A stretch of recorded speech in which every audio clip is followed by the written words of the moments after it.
என் நெஞ்சில் குடியிருக்கும்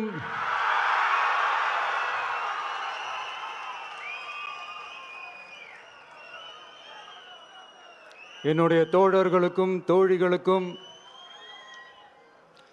தமிழக மக்களுக்கும் என்னுடைய வணக்கம்.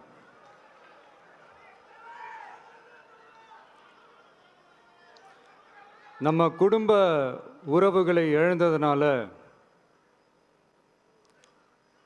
சொல்ல முடியாத வேதனையிலும் வலியிலும் இவ்வளோ நாளாக இருந்தோம். அப்படிப்பட்ட அந்த சூழல்ல நம்ம சொந்தங்களின் மனம் பற்றி இருக்க வேண்டியது நம்மளுடைய கடமை. அதனால தான் அவங்களோட சேர்ந்து அமைதி காத்து வந்தோம். ஆனால் இப்படி அமைதி காத்து வந்த நேரத்தில் நம்மளை பற்றி வன்ம அரசியல் வலைகள், அர்த்தமற்ற அவதூறுகள்னு இந்த மாதிரி நிறையா விஷயங்கள் நம்மளை பற்றி பின்னப்பட்டன, பரப்பப்பட்டன. இது எல்லாமே